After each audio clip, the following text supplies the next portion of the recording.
Anthony Joshua versus Zhilei Zhang needs to be next, as Zhilei Zhang called out Anthony Joshua. But who would win this fight? Well, before we talk about who would win this fight, let's take a look at their latest performances, in which Anthony Joshua fought Otto Wallin, in which Anthony Joshua started off very slow until he started letting his hands go and rocked Otto Wallin in round 5, and Otto Wallin ended up quitting on the stool at the end of round 5. They've stopped the fight, and it is over indeed. Anthony Joshua. At this, Anthony Joshua went on to fight Francis Ngannou, in which Anthony Joshua drew Francis Ngannou in round 1. Focus. No!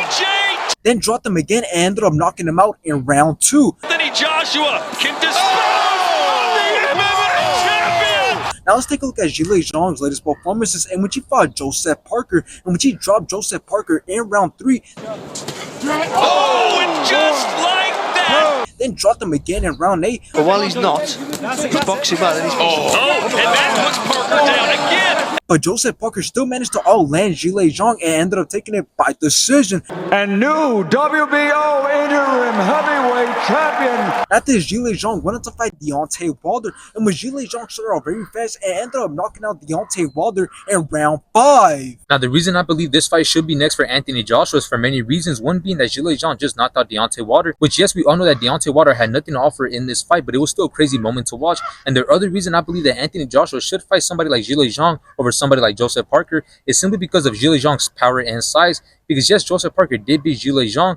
but he got dropped a couple times, so it was clear that Zhilei Zhang had the power, just not the cardio, to continue to let his hands go and win the later rounds. And the reason that power and size matters a lot is because you're not going to be able to keep Anthony Joshua hesitant throughout the whole entire fight if you don't have crazy power, and Zhilei Zhang has shown to have that. So although Zhilei Zhang doesn't get as active as Anthony Joshua, I do believe that Anthony Joshua is not going to be as confident to throw and let his hands go, because he's going to be aware of Zhilei Zhang's speed and power. And here's the thing about Anthony Joshua's comeback after losing to Alexander Usyk twice. Although he has been knocking people out, I would argue that those opponents aren't hard and big hitters like Zhilei Zhang. Now, you might argue that Ngannou was a big test for Anthony Joshua considering his power, but it was clear that he was not a test whatsoever, because it was clear that he lacked the boxing knowledge, since he kept dropping his hands on every single body feint that Anthony Joshua threw, which is how he was able to set the knockout. So in the end, I believe that Zhilei Zhang versus Anthony Joshua will be a good fight, because both men will go back and forth, and trust me, somebody will go down. And considering that Zhilei Zhang has never went down, I think Anthony Joshua will go down, but I do see him winning this fight if Zhilei Zhang isn't able to end it early.